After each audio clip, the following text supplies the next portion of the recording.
असंही होऊ शकतं की त्या इंजेक्शनमुळे कदाचित बिचारा सारंग कायमचा कोमात जाईल, शुद्धीवर येणारच नाही.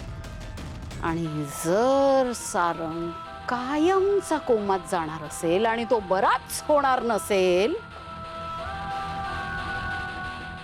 तरी तिलोत्तमा सावलीला घरात ठेवणार नाही. ती तिला किती दिवस ठेवणार आहे त्या घरात? नाही ठेवणार, हाकलून देईल. आणि पुन्हा एकदा सावलीचा पत्ता मेहेंदळेंच्या घरातनं कट.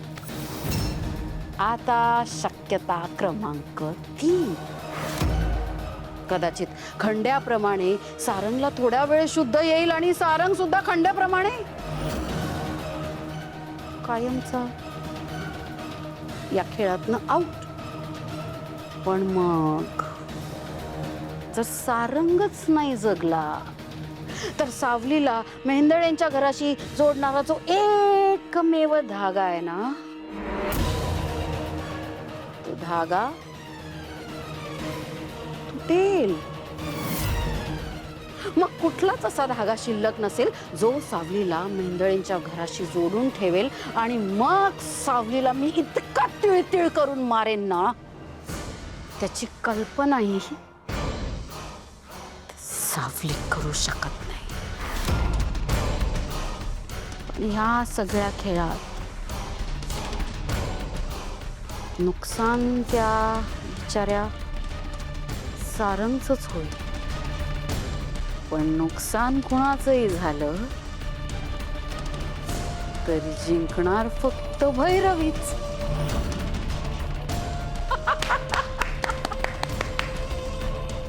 मीच जिंकणार मार्ग, मीच जिंकणार.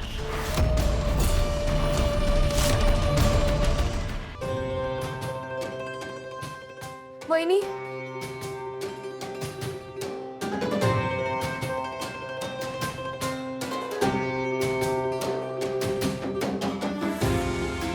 सावली, काय झालंय? का रडतेस तू? वहिनी थँक्यू. थँक्यू? कशाबद्दल? तुम्ही माझ्या विठुरायाची मूर्ती इतकी वर्ष जपून ठेवलीत. आज ओवीने मला पुन्हा त्याचं दर्शन घडवून आणलंय. थँक्यू वहिनी. बरंच झालं तुला ओवीमुळे हे कळलं. खरं सांगू तुला सावली, इतकी वर्ष तुझा विठुराया त्याच्या सावलीची आतुरतेने वाट बघत होता. पण वहिनी, मला हा प्रश्न पडलाय की तिलोत्तमा मॅडमचा विरोध असताना सुद्धा तुम्ही इतकी वर्ष ती मूर्ती जपून तरी कशी ठेवलीत? खरं सांगू का तुला, सावली, जेव्हा तू हे घर सोडून निघून गेलीस तेव्हा आईने तुझं सगळं सामान या घराबाहेर नेऊन ठेवलं होतं. कारण त्यांना तुझी सावली सुद्धा या घरात नको होती. आणि त्यातच ही मूर्ती होती. मला राहवलं नाही आणि ती मूर्ती मी लपून माझ्याकडे ठेवली, कुणालाही न सांगता. तुम्हाला सांगू वहिनी, या घरातून गेल्यावर मला तुमची, या घरातल्यांची खूप आठवण यायची. मी नेहमी विठुरायाला म्हणायचे की भूतकाळात काही घडलं असेल तर या सगळ्यांची तू काळजी घे. आणि आज मला खात्री पटली आहे की विठुराया नेहमी तुम्हा सगळ्यांच्या पाठीशी उभा होता. थँक्यू वहिनी. आभार कसली मानते सावली? खरं सांगू का, त्या दिवशी किचनमध्ये तू मला या मूर्तीबद्दल विचारलंस ना, तेव्हाच मी ठरवलं होतं की तुला योग्य वेळ बघून हे सांगून टाकायचं. पण बरं झालं तुला ओवीकडनं हे कळलं. आणि हो, तुला जर ही मूर्ती तुझ्यासोबत तुझ्या घरी घेऊन जायची असेल ना, तर प्लीज घेऊन जा. नाही वहिनी, विठुरायाचं हेच घर आहे, इथेच राहू द्या त्याला. तुम्हा सगळ्यांची काळजी घ्यायला. सावली, माझी मनापासून एक इच्छा आहे की तू कायमची आता याच घरात राहास. तू हे घर सोडून परत कुठेच जाऊ नये. सावली, मला पुन्हा हे घर आधीसारखं भरलेलं बघायचं आहे. बबलू, अरे काही सुचलं की नाही? सुचलं असेल तर बोल पटकन.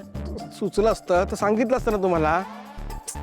असं ना परफेक्ट रिझन सुचलं पाहिजे, जेणेकरून सावली वहिनीला 100% पटेल. अरे हो ना, आता जरी त्या वर खात्री पटल्यासारखं वागत असतील ना, तरी त्यांना कधीही कोणत्याही क्षणी सगळ्या जुन्या गोष्टी आठवल्या ना तर संशय येईल. आणि मी जर असं हातावर हात ठेवून बसले ना इथे तर माझ्यासाठीच अवघड होणार आहे. अरे तुला माहितीये त्यांना सारंग सरांबद्दल, ओवीबद्दल, या घरातल्या सगळ्यांबद्दल सगळं माहितीये, माझ्यापेक्षा जास्त. माहिती आहे मला, बरोबर बोलताय तुम्ही सगळं. पण सारंगाची अवस्था बघताय ना तुम्ही, अशा अवस्थेत त्याची बायको केससाठी बाहेर गेली आहे. ती संध्याकाळी आली पाहिजे ना. कायमची बाहेर गेल्यावर संशय नाही येणार का? तिला कळणार लगेच की काहीतरी गडबड चालू आहे. अरे मग तेच तर सांगते मी, तुझं डोकं चालव आणि काहीतरी आयडिया सांग रे, म्हणजे आपल्या सगळ्यांना ना सावलीताईचं टेन्शनच राहणार नाही. थांबा हो जरा, माझ्या डोक्यात ना काहीतरी वेगळं चालू आहे.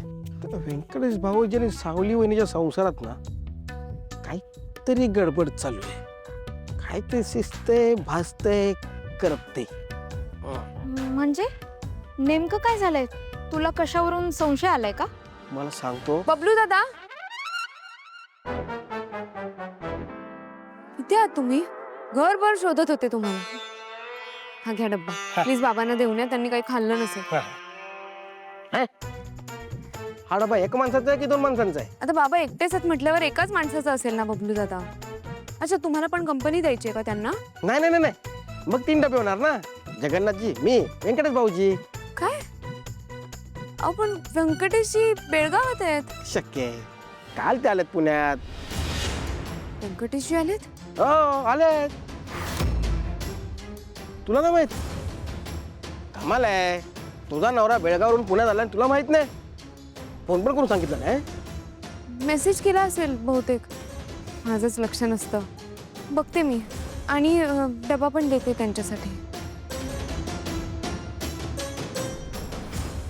बघितलं, काहीतरी शिजतंय, भाजतंय, गरपतंय. आलोच, खाऊ नका. अरे माझं जेवण झालंय रे.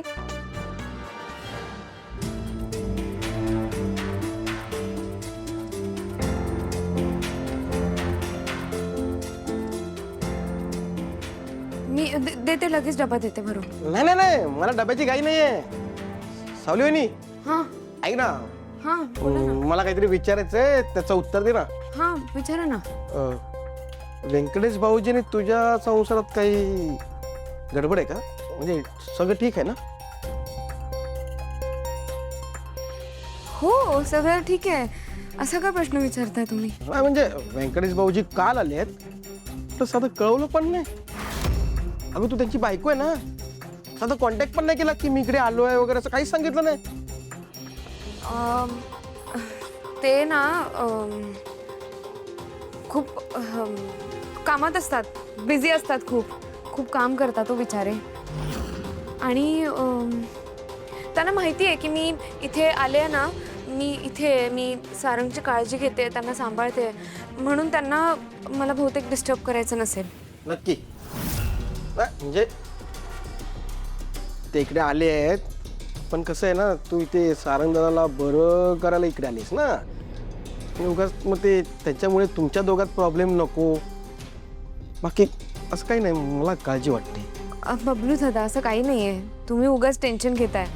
आमच्यात सगळं काही ठीक आहे, आम्ही मजेत आहोत. खरं बोलतेस? भाऊ आहे मी तुझा, आणि भाऊ कायम पाठीशी असतो. का असेल तर मला सांग. काही लपवलेस का? म्हणजे लपवलं असशील आणि सांगायची इच्छा असेल तर मला सांगू शकतेस. सांग, बोल बोल.